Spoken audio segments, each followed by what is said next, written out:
नमस्कार नमस्कार न्यूज 21 के स्पेशल बुलेटिन मारो राजस्थान में आप सभी का स्वागत करती हूं। मैं हूं आपके साथ निशा शर्मा। आइए श्रीगंगानगर से खबर की शुरुआत करते हैं। न्याय और अधिवक्ताओं के हितों को मजबूत करने के संकल्प के साथ श्रीगंगानगर बार संघ के नवनिर्वाचित पदाधिकारियों का शपथ ग्रहण समारोह शनिवार को बार रूम सभागार में आयोजित किया गया। वरिष्ठ अधिवक्ता हंसराज तनेजा को अध्यक्ष, लक्ष्मण पवार को सचिव और अरमान सेतिया को उपाध्यक्ष पद की यहां पर शपथ दिलाई गई। समारोह में अधिवक्ताओं ने न्याय पालिका की गरिमा बनाए रखने और आमजन को सुलभ न्याय दिलाने का यहां पर संकल्प लिया। मुख्य चुनाव अधिकारी राजीव कौशिक और सहायक चुनाव अधिकारी और पदाधिकारियों को प्रमाण पत्र यहां पर वितरित किए गए। नवनिर्वाचित अध्यक्ष हंसराज तनेजा ने अधिवक्ताओं के अधिकार और सम्मान की रक्षा का यहां पर भरोसा दिलाया।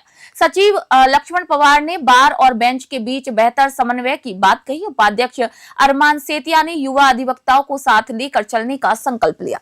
समारोह सौहार्दपूर्ण माहौल में समाप्त हुआ, जहां सभी ने एक दूसरे को बधाई दी और बार संघ के उज्जवल भविष्य की कामना की। श्रीगंगानगर से राजेश भाटी की रिपोर्ट आपको दिखा रहे हैं।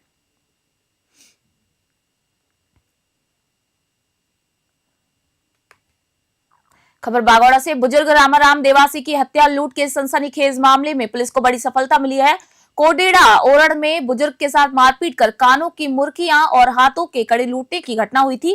पुलिस अधीक्षक जालौर के निर्देशन में गठित टीम ने घटनास्थल का निरीक्षण और सीसीटीवी फुटेज के माध्यम से आरोपी मानाराम उर्फ मोनिया को गिरफ्तार किया। पूछताछ में मानाराम ने घटना को स्वीकार किया और बताया कि उसने अपने साथी के साथ बुजुर्ग को सुनसान गोचर भूमि में पत्थर से मारपीट कर पगड़ी से बांधकर सोने चांदी की मुर्कियां और कड़े लूटे। आरोपी की पूर्व पृष्ठभूमि जांच में सामने आई कि उसके विरुद्ध जयपुर, उदयपुर और रामसीन में कुल 33 धोखाधड़ी और मारपीट के मामले दर्ज हैं। पुलिस अब उसके सहयोगी की गिरफ्तारी के प्रयास जारी रखे हुए है। बागौड़ा से रामाराम सोलंकी की रिपोर्ट आपको दिखा रहे हैं। खबर नागौर से। नागौर में कड़ाके की ठंड और ठिठुरन के बीच मानवता को शर्मसार करने वाला मामला सामने आया। जिला अस्पताल के एमसीएच विंग में 24 घंटे की नवजात बच्ची को अज्ञात व्यक्ति ने छोड़ दिया। अत्यधिक ठंड के कारण बच्ची हाइपोथर्मिया की शिकार हो गई थी और वर्तमान में एनआईसीयू में ऑक्सीजन सपोर्ट पर अभी बच्ची है।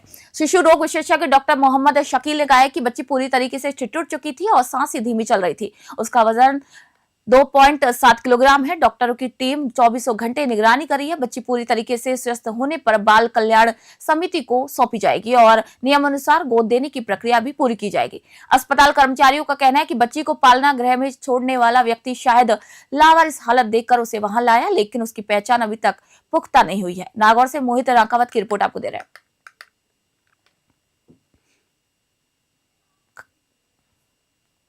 खबर जयपुर से। मानवता और सेवा का परिचय देते हुए ओम शिक्षण एवं प्रशिक्षण संस्थान और ओम हॉस्पिटल एंड रिसर्च सेंटर के डायरेक्टर बीआर चौधरी और धर्मपत्नी खेतू चौधरी गरीबों की मदद में जुटे हुए नजर आए। मानसरोवर B2 बाईपास के पास फुटपाथ और झुग्गी झोपड़ियों में जाकर उन्होंने जरूरतमंदों को गर्म ऊनी वस्त्र और भोजन वितरित किए। बीआर चौधरी और खेतू चौधरी ने कहा कि उनका मंत्र नर सेवा नारायण सेवा है और सभी को जरूरतमंदों की मदद करनी चाहिए। पति पत्नी अक्सर स्वयं खाना बनाकर गरीबों को अपने हाथों से खिलाते हैं। उनके इस प्रयास से स्पष्ट होता है कि वे समाज के प्रति संवेदनशील है और अपने संस्कारों का वास्तविक उदाहरण प्रस्तुत करते हैं। स्थानीय लोगों ने उनकी सेवा की सराहना की और इसे प्रेरणादायक बताया। जयपुर से महावीर स्वामी की रिपोर्ट आप देख रहे हैं। खबर बेंगू से। राष्ट्रीय राजमार्ग संख्या 27 पर बेंगू उपखंड क्षेत्र में शनिवार को भीषण सड़क हादसा हो गया। जानकारी के मुताबिक टेलर खड़ा होने के दौरान दो बाइक सवार व्यक्तियों की उससे टक्कर हो गई, जिससे दोनों गंभीर रूप से घायल हो गए। घायल कन्हैया गुर्जर और जगदीश गुर्जर निवासी पीपली थाना भदेसर जोगणिया माताजी के दर्शन के लिए जा रहे थे। वहीं घायलों को तुरंत एम्बुलेंस 108 द्वारा राजकीय सामुदायिक स्वास्थ्य केंद्र पारसौली पहुंचाया गया। आपको बता दें कि प्राथमिक उपचार के बाद उनकी गंभीर स्थिति को देखते हुए उन्हें चित्तौड़गढ़ सांवलिया जी चिकित्सालय रेफर किया गया। सूचना पर पुलिस थाना पारसौली की टीम, जिसमें एएसआई सूरजमल और कांस्टेबल सोनाराम शामिल थे, मौके पर पहुंचकर घटनास्थल का उन्होंने निरीक्षण किया और आवश्यक कार्रवाई शुरू की। पुलिस ने वाहन और साक्ष्यों को सुरक्षित किया और दुर्घटना की जांच भी प्रारंभ कर दी। बेंगू से मदन मीणा की रिपोर्ट आपको दिखा रहे हैं।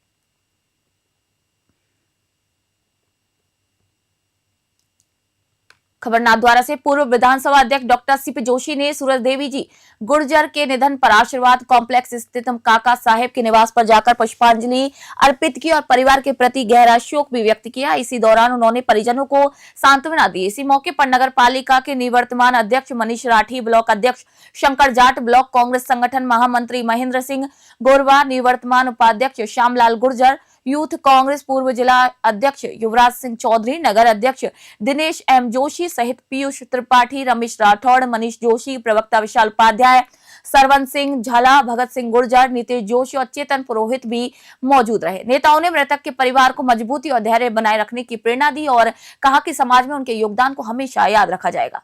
ये अवसर परिवार और समुदाय के लिए संवेदनशील और श्रद्धापूर्ण रहा। नाथद्वारा से प्रमोद जोशी की रिपोर्ट आपको दिखा रहे हैं।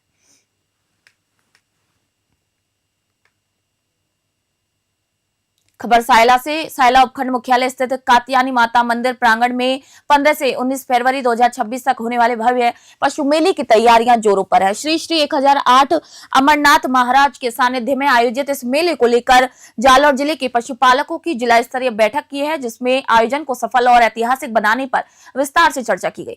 वरिष्ठ जनों ने कहा कि मेला केवल खरीद फरोख्त तक सीमित न रहकर पशुपालकों की संस्कृति, परंपरा और आजीविका का बड़ा मंच बनेगा। यहाँ उन्नत नस्लों के पशुओं का प्रदर्शन होगा, साथ ही नई तकनीक, स्वास्थ्य और देखभाल से जुड़ी जानकारी भी यहाँ पर साझा की जाएगी। बैठक में 13 जनवरी को एक और विशाल सम्मेलन रखने का निर्णय लिया गया, जिसमें जिले भर से पशुपालकों को आमंत्रित किया जाएगा। कार्यकारिणी का विस्तार पशु विक्रय समिति को सशक्त बनाने और बाहर से आने वाले पशुपालकों के लिए सुविधाएं बढ़ाने पर सहमति बनी। सभी ने मिलकर संकल्प लिया कि ये मेला जालौर की पहचान बनेगा और यादगार रहेगा। सायला से खीम सिंह की रिपोर्ट आपको दे रहे हैं।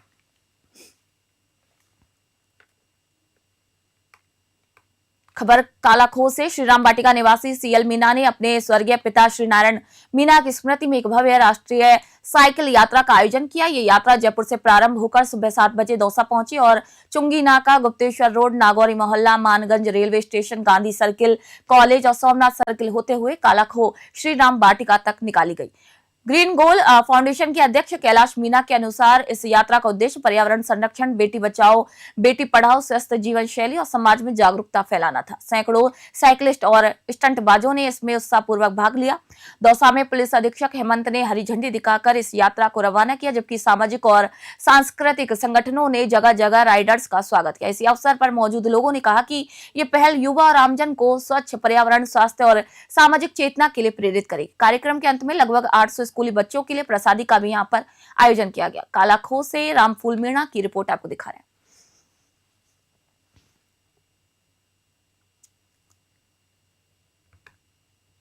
खबर नागौर से। प्रदेश के सरकारी कर्मचारियों की लंबित मांगों को लेकर अखिल राजस्थान राज्य कर्मचारी संयुक्त महासंघ ने सरकार के खिलाफ मोर्चा तेज कर दिया। नागौर के मानासर स्थित पटवार विश्रांति भवन में जिला स्तरीय बैठक आयोजित की गई, जिसमें 12 जनवरी 2026 को जयपुर में होने वाली चेतना महारैली की तैयारियों पर रणनीति तय की गई।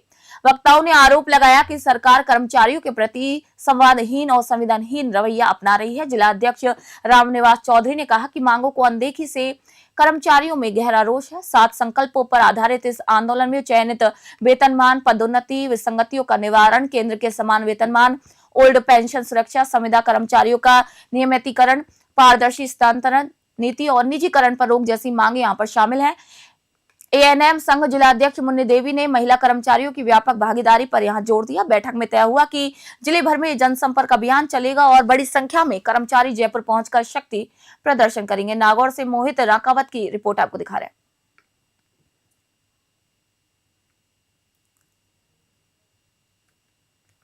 खबर तोड़ाभीम से। तोड़ाभीम कस्बे में चल रही सप्तदशवीं श्री भागवत कथा के चौथे दिन कथावाचक शिवानंद शास्त्री ने भगवान कृष्ण जन्म की लीलाओं का यहाँ पर भावपूर्ण वर्णन किया। कथा पांडाल में कृष्ण के बाल रूप की सुंदर झांकी को सजाया गया, जिसे देखने श्रद्धालु की भीड़ उमड़ आई। नंद के आनंद भयो, जय कन्हैया लाल के जैसे भजनों पर महिला पुरुष श्रद्धालु नाचते झूमते हुए नजर आए। बच्चों को खिलौने और श्रद्धालुओं को प्रसाद वितरित किया गया, जिससे वातावरण में भक्ति और उल्लास बढ़ गया। आयोजन गोपालपुरा रोड स्थित पावर हाउस के पास सर्व समाज के सहयोग से किया जा रहा है। नगर के अनेक भक्त प्रतिदिन कथा का श्रवण कर रहे हैं और सेवा व्यवस्थाओं में सहयोग दे रहे हैं। कथावाचक ने कृष्ण जन्म की कथा से धर्म, करुणा और त्याग का संदेश अपनाने का आह्वान किया। सायंकाल आरती के 7 दिन की कथा संपन्न हुई और अगले सत्र के लिए श्रद्धालु उत्सुक दिखाई दिए। तोड़ाभीम से भगवान जांगड़ की रिपोर्ट आपको दिखा रहे हैं।